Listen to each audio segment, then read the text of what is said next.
दोस्तों इस वीडियो में हम बात करने वाले हैं army ordinance corpse AOC online form apply process के बारे में। जी हां दोस्तों, आर्मी ऑर्डिनेंस कोर्प्स की ओर से नया नोटिफिकेशन जारी कर दिया गया है और ऑनलाइन आवेदन प्रक्रिया भी स्टार्ट हो चुकी है। ऑल ओवर इंडिया से आप अप्लाई कर सकते हो, मेल फीमेल दोनों कैंडिडेट आवेदन कर सकते हैं। 723 वैकेंसी यहां पर निकली है जिसके लिए आप अप्लाई कर सकते हो। इस वीडियो में हम आपको कंप्लीट जानकारी दिखाएंगे कि क्या यहां पर post wise category wise vacancies निकली है, क्या एलिजिबिलिटी क्राइटेरिया है, कैसे आप इस भर्ती की ऑफिशियल नोटिफिकेशन के पीडीएफ डाउनलोड कर सकते हो, कैसे अप्लाई कर सकते हो और कब से कब तक आप अप्लाई ऑनलाइन कर सकते हो।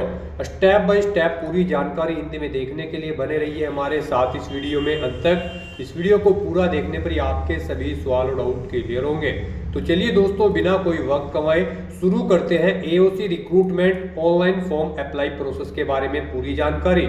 जी हाँ दोस्तों, सबसे पहले आपको हमारे पोर्टल IND-sarkari-naukri.in पर विजिट करना होगा, जिसका लिंक आपको नीचे description plus first comment box में मिल जाएगा। और हमारे इस पेज पर विजिट करके आप यहां से एओसी ऑनलाइन फॉर्म की कंप्लीट डिटेल चेकआउट कर सकते हो।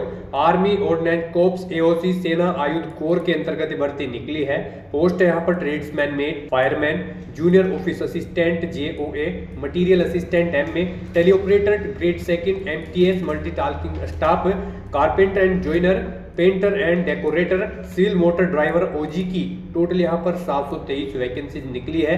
ट्रेड्समैन मेट के लिए 389 पद है, फायरमैन के लिए 247, जूनियर ऑफिस असिस्टेंट के लिए 27, मटीरियल असिस्टेंट के लिए 19, टेलीऑपरेटर ग्रेड सेकंड के लिए 14, MTS के लिए 11 है, कारपेंटर जॉइनर के लिए 7 है, पेंटर डेकोरेटर के लिए 5 है, सिविल मोटर ड्राइवर के लिए 4 वैकेंसीज है। आवेदन इसके लिए आज ही से शुरू होने जा रहे हैं। आवेदन की स्टार्टिंग डेट 2 दिसंबर 2024 है। लास्ट डेट ऑनलाइन आवेदन करने की 22 दिसंबर 2024 है। सैलरी मटीरियल असिस्टेंट के लिए 29,200 से 92,300 है। Junior office assistant, civil motor driver, tele operator grade second, fireman, carpenter, joiner, painter, decorator के लिए 19,900 से 63,200 है। MTS ट्रेड्समैन मेट के लिए 18,000 से 56,900 है। Tradesman mate, fireman, civil motor driver MTS के लिए 10वीं पास अप्लाई कर सकते हैं, जबकि कारपेंटर, जॉइनर और पेंटर डेकोरेटर के लिए 10वीं पास प्लस ITI से आप अप्लाई कर सकते हो। Junior office assistant, tele operator grade second के लिए 12वीं पास अप्लाई कर सकते हैं। मटीरियल असिस्टेंट के लिए डिग्री या डिप्लोमा धारक अप्लाई कर सकते हैं। इसी तरह एज लिमिट है यहाँ पर tradesman mate, fireman, MTS, carpenter, joiner, painter, decorator, junior office assistant, tele operator के लिए 18 से 25 वर्ष आयु सीमा है। Material assistant, civil motor driver के लिए 18 से 27 वर्ष आयु सीमा है। फीस आपको जमा नहीं करनी होगी। Written test, physical efficiency test FET, physical measurement test PMT, document verification, medical test के आधार पे सिलेक्शन होगा। ऑनलाइन अप्लाई कर सकते हो, ऑल इंडिया से अप्लाई कर सकते हो aocrecruitment.gov.in पोर्टल से। जी हाँ दोस्तों, ऑफिशियल नोटिफिकेशन लिंक पर क्लिक करके आप इसकी PDF डाउनलोड कर सकते हो। ऑफिशियल PDF आउट हो चुकी है और ऑनलाइन आवेदन प्रक्रिया भी शुरू हो चुकी है। स्टेप बाय स्टेप हम आपको कंप्लीट यहाँ पर अप्लाई प्रोसेस दिखाएंगे कि कैसे आपको फॉर्म फिल करना होगा। यहाँ पर आपको कैटेगरी वाइज और पोस्ट वाइज वैकेंसी और सैलरी की जानकारी दे दी गई है। साथ ही साथ यहाँ पर एलिजिबिलिटी क्राइटेरिया की आपको डिटेल दी गई, पोस्ट वाइज क्या आपकी क्वालिफिकेशन रहेगी, क्या एज लिमिट आपकी रहने वाली है और हाउ टू अप्लाई का क्या प्रोसीजर रहेगा, वो कंप्लीट डिटेल आप PDF से ही रीड आउट कर सकते हो। देन उसके बाद अप्लाई कर सकते हो। अप्लाई ऑनलाइन करने के लिए आप जैसे ही अप्लाई ऑनलाइन लिंक पर क्लिक करोगे तो इसका ऑफिशियल ऑनलाइन पोर्टल ओपन हो जाएगा। यहाँ पर अगर आपने पहले से रजिस्ट्रेशन कर रखा है तो आपको अपना लॉगिन नेम, पासवर्ड और ये कैप्चा फिल करने के बाद लॉगिन करना है और फिर अपना फॉर्म भरना है। और अगर आप फर्स्ट टाइम यहाँ पर विजिट कर रहे हो, यानी कि आर्मी ऑर्डिनेंस कोर्प्स की किसी भी भर्ती के लिए आप फर्स्ट टाइम अप्लाई करने जा रहे हो, तो आपको क्रिएट न्यू अकाउंट इस लिंक पर क्लिक करना है और अपना रजिस्ट्रेशन कर लेना है। यहाँ पर आपको सबसे पहले अपना नाम देना है, उसके बाद आपको अपना मिडिल नेम, अदरवाइज अगर आपका मिडिल नेम नहीं है तो आप इस कॉलम को खाली छोड़ सकते हो। फिर आपको अपना लास्ट नेम एंटर करना है, उसके बाद आपको अपनी डेट ऑफ बर्थ यहाँ पर इस कैलेंडर में से सिलेक्ट कर लेनी है। फिर आपको अपने फादर का नाम एंटर करना है, उसके बाद अपना जेंडर आपको सिलेक्ट कर लेना है, अपना मोबाइल नंबर आपको एंटर करना है, उसके बाद आपको अपनी ईमेल ID एंटर करनी है, फिर आपको अपना पासवर्ड एंटर करना है। याद रहे पासवर्ड यहाँ पर आपका कम से कम 8 कैरेक्टर का होना चाहिए और ये अल्फा न्यूमेरिक फॉर्मेट में होना चाहिए। मीन्स आपके पासवर्ड में एक अपर केस कैरेक्टर, एक लोअर केस कैरेक्टर, एक इंटीजर नंबर और एक स्पेशल कैरेक्टर जैसे कि @ या फिर $होना चाहिए। उसके बाद आपको कंफर्म पासवर्ड फील्ड में वही पासवर्ड एंटर करना है जो आप यहाँ पर फर्स्ट फील्ड में एंटर करोगे कंफर्मेशन के लिए। और यहाँ पर उसके बाद आपको ये कैप्चा कोड फिल करना है और रजिस्टर लॉगिन बटन पर क्लिक कर देना है। नेक्स्ट आपके सामने यहाँ पर कुछ इस तरह से इंटरफेस खुलेगा। आपकी रजिस्टर्ड ईमेल आईडी और मोबाइल नंबर पर 2 OTP सबमिट कर दिए गए हैं, वो OTP आपको यहाँ पर एंटर करने हैं और ये कैप्चा कोड यहाँ पर फिल करने के बाद आपको वेरीफाई OTP बटन पर क्लिक करके अपना मोबाइल नंबर और ईमेल आईडी वेरीफाई कर लेने हैं। नेक्स्ट आपके सामने मैसेज शो हो जाएगा, आपका रजिस्ट्रेशन कंप्लीट हो चुका है। अब यहाँ पर आपको अपनी ईमेल आईडी और पासवर्ड एंटर करने के बाद ये कैप्चा कोड फिल करना है और लॉगिन बटन पर क्लिक करके लॉगिन कर लेना है। उसके बाद आपके सामने यहाँ पर कुछ इस तरह से इंटरफेस खुल जाएगा। आपको फॉर्म फिल करने से पहले कुछ इंस्ट्रक्शंस प्रोवाइड कराए गए हैं, आपको इन्हें रीड आउट करने के बाद 1 बाय 1 करके ये सभी चेक बॉक्सेज आपको ओके कर देने हैं और उसके बाद आपको इस लास्ट वाले चेक बॉक्सेज को ओके करने के बाद agree and continue to fill online application form इस बटन पर क्लिक कर देना है। उसके बाद आपके सामने यहाँ पर कुछ इस तरह से इंटरफेस खुल जाएगा। अब यहाँ पर आपको सबसे पहले पोस्ट सेलेक्ट कर लेनी है, किस पोस्ट के लिए आप अप्लाई करने जा रहे हो। हम यहाँ पर आपको ट्रेड्समैन मेट की पोस्ट के लिए अप्लाई करके दिखाएंगे। फायरमैन की पोस्ट के लिए भी आप सेम ऐसे ही अप्लाई कर सकते हो। तो यहाँ से पोस्ट सेलेक्ट करने के बाद अब आपको यहाँ पर अपनी कास्ट सेलेक्ट कर लेनी है। उसके बाद यहाँ पर आपको अपनी कैटेगरी सेलेक्ट कर लेनी है। अगर आप PWBD EX सर्विसमैन या फिर मेरिटोरियस स्पोर्ट्स पर्सन है तो आप यहाँ से अपनी कैटेगरी सेलेक्ट कर सकते हो, अदरवाइज आपको नन सेलेक्ट कर लेना है। उसके बाद आपको अपनी नेशनैलिटी सेलेक्ट कर लेनी है। यहाँ पर आपका ट्रेड्समैन मेट की पोस्ट के लिए 10वीं क्लास पास होना जरूरी है, तो ऑटोमेटिकली यहाँ पर आपका 10th क्लास के सामने का रेडियो बटन आपको ओके मिल जाएगा। अब यहाँ पर आपको अगर आप 3 ईयर कंटिन्यूस डिपार्टमेंटल कैंडिडेट हो तो आप सेंट्रल गवर्नमेंट की तरफ से, तो यहाँ पर आपको रिलैक्सेशन दिया जाएगा, आप इस ऑप्शन को सिलेक्ट कर सकते हो। और अगर आप ये कैंडिडेट नहीं हो तो यहाँ पर आपको नो सिलेक्ट कर लेना है। और अब यहाँ पर आपको आई एग्री इस बटन पर क्लिक कर देना है। फिर आपके सामने यहाँ पर पॉपअप शो हो जाएगा कंफर्मेशन बॉक्स का। अब यहाँ पर आपको न्यू एप्लीकेशन बटन पर क्लिक करना है, फिर आपको ओके करना है।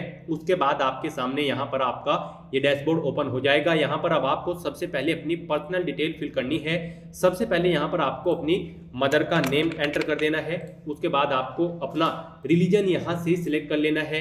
फिर आपको यहाँ पर अगर आपके पास कोई फ़ोन नंबर है तो यहाँ पर आप एंटर कर सकते हो। उसके बाद आपको अपना आधार नंबर यहाँ पर एंटर कर देना है। फिर आपको यहाँ पर अपना मैरिटल स्टेटस बताना है, आप मैरिड हो या फिर सिंगल। उसके बाद अगर आपकी बॉडी पर कहीं कोई कट या फिर तिल का निशान है तो उस पैलेस का नाम यहाँ पर आप एंटर कर सकते हो, अदरवाइज आपको यहाँ पर नो मार्क एंटर कर देना है। उसके बाद यहाँ पर आपको अपना स्टेट सिलेक्ट कर लेना है जिसका डोमिसाइल आपके पास है। उसके बाद आपको अपना कोरोस्पोंडेंस एड्रेस करना है। कोरोस्पोंडेंस एड्रेस में यहाँ पर आपको अपना सबसे पहले हाउस नंबर एंटर कर देना है।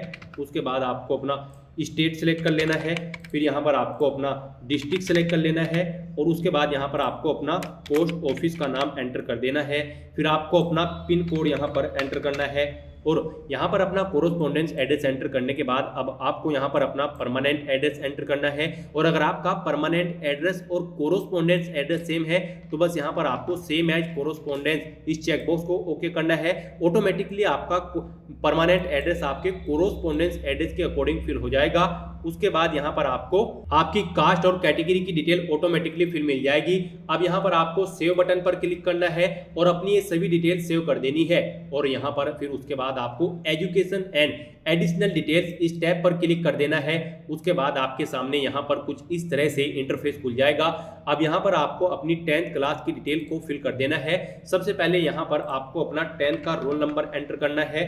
फिर यहाँ पर आपको स्कूल या कॉलेज का नाम एंटर करना है। उसके बाद आपको अपना स्टेट सिलेक्ट कर लेना है।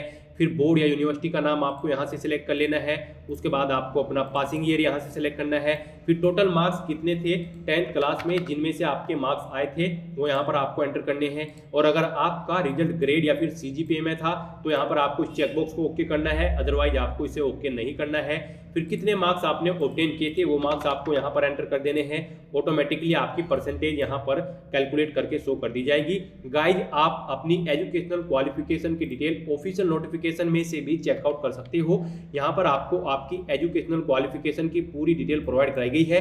ट्रेड्समैन मेट की पोस्ट के लिए कैंडिडेट का कम से कम 10वीं क्लास पास होना जरूरी है किसी वेल रिकॉग्नाइज्ड बोर्ड से, प्लस डिजायरेबल होंगे वो कैंडिडेट जिनके पास सर्टिफिकेट है किसी भी ट्रेड में रिकॉग्नाइज्ड इंडस्ट्रियल ट्रेनिंग इंस्टीट्यूट से और और फायरमैन की पोस्ट के लिए कैंडिडेट का बस 10वीं क्लास पास होना जरूरी है किसी वेल रिकॉग्नाइज्ड बोर्ड या फिर स्कूल से। तो यहाँ पर अपनी एजुकेशनल क्वालिफिकेशन की पूरी डिटेल मैच आउट करने के बाद आपको अपनी एजुकेशनल क्वालिफिकेशन की डिटेल ऑफिशियल नोटिफिकेशन की रिक्वायरमेंट के अकॉर्डिंग यहाँ पर फिल करनी है। उसके बाद यहाँ पर अगर आपके पास कोई डिजायरेबल क्वालिफिकेशन है तो यहाँ पर आप फिल कर सकते हो, जैसे कि 12th क्लास या फिर ITI का सर्टिफिकेट, उसकी डिटेल भी आप सेम यहाँ पर अपनी 10th क्लास की डिटेल के अकॉर्डिंग ही से फिल कर सकते हो। फिर आपको अगर कोई एक्सपीरियंस है तो यहाँ पर आप एक्सपीरियंस की डिटेल फिल कर सकते हो। तो इस तरह से यहाँ पर अपने एजुकेशनल क्वालिफिकेशन की डिटेल फिल करने के बाद अब आपको सेव बटन पर क्लिक करना है, अपनी सभी डिटेल को सेव कर देना है और फिर आपको अदर डिटेल्स इस टैब पर क्लिक कर देना है। अब यहाँ पर आपको अपनी कास्ट सर्टिफिकेट का नंबर एंटर करना है। अगर आप रिजर्व कैटेगरी से बिलोंग करते हो तो यहाँ पर आपको अपना सर्टिफिकेट यानी कि कास्ट सर्टिफिकेट का नंबर एंटर करना है, कब वो इशू हुआ था वो डेट्स आपको इन कैलेंडर्स में से सिलेक्ट कर लेनी है, अथॉरिटी का नाम आपको यहाँ पर एंटर करना है जिसने वो आपको प्रोवाइड कराया था, फिर आपको अपना स्टेट सेलेक्ट कर लेना है, उसके बाद आपको अपना डिस्ट्रिक्ट सेलेक्ट कर लेना है। फिर आपको अगर आपका ये कास्ट सर्टिफिकेट लाइफ टाइम है तो आप यहाँ पर यस करेंगे और लाइफ टाइम नहीं है तो यहाँ पर आप नो करेंगे और कब तक वैलिड है वो डेट आप यहाँ से सिलेक्ट कर लेंगे। फिर यहाँ पर आपका अगर एम्प्लॉयमेंट एक्सचेंज में रजिस्ट्रेशन हो रखा है तो यहाँ पर आपको येस करना है और फिर अपने registration number, registration date, employment exchange का नेम, एम्प्लॉयमेंट एक्सचेंज स्टेट और डिस्ट्रिक्ट यहाँ से सिलेक्ट कर लेने हैं और अपनी एम्प्लॉयमेंट एक्सचेंज का एड्रेस आपको यहाँ पर एंटर कर देना है। और अगर आपका रजिस्ट्रेशन एम्प्लॉयमेंट एक्सचेंज में नहीं हो रखा है तो आपको यहाँ पर नो सिलेक्ट कर लेना है। फिर आपको सेव बटन पर क्लिक करके अपनी डिटेल सेव कर देनी है और फिर आपको अपलोडिंग डॉक्यूमेंट सेक्शन इस टैब पर क्लिक करना है। उसके बाद आपके सामने यहाँ पर कुछ इस तरह से इंटरफेस खुल जाएगा। अब यहाँ पर आपको अपना photo, signature, ID card, caste certificate और 10th का सर्टिफिकेट अपलोड कर देना है।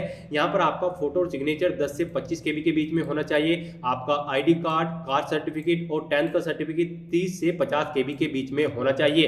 तो यहाँ पर आपको अपने ID कार्ड में उसका ID कार्ड का नंबर एंटर करना है और 10th सर्टिफिकेट का नंबर आपको यहाँ पर एंटर करना है।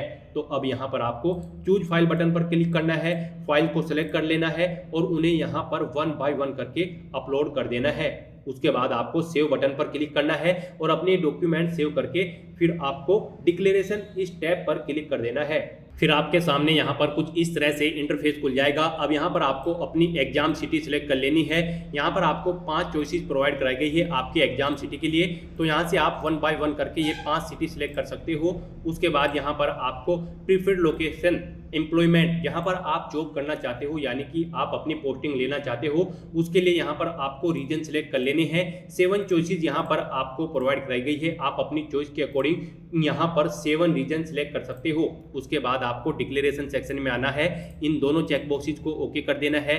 यहाँ पर अपना प्लेस एंटर करना है और ये कैप्चा कोड यहाँ पर फिल करके आपको प्रीव्यू एंड सबमिट बटन पर क्लिक कर देना है। नेक्स्ट आपके सामने कुछ इस तरह से इंटरफेस खुल जाएगा। आपके एप्लीकेशन फॉर्म का पूरा प्रीव्यू यहाँ पर आपको शो कर दिया गया है। आपको सभी डिटेल्स 1 by 1 करके चेकआउट कर लेनी है। उसके बाद आपको प्रिंट बटन पर क्लिक करके अपने एप्लीकेशन फॉर्म का एक प्रिंट आउट ले लेना है फ्यूचर यूज के लिए और अब यहाँ पर आपको सबमिट बटन पर क्लिक कर देना है। फिर आपके सामने कंफर्मेशन बॉक्स शो हो जाएगा। यहाँ पर आपको एक बार फिर से सबमिट एप्लीकेशन बटन पर क्लिक करना है।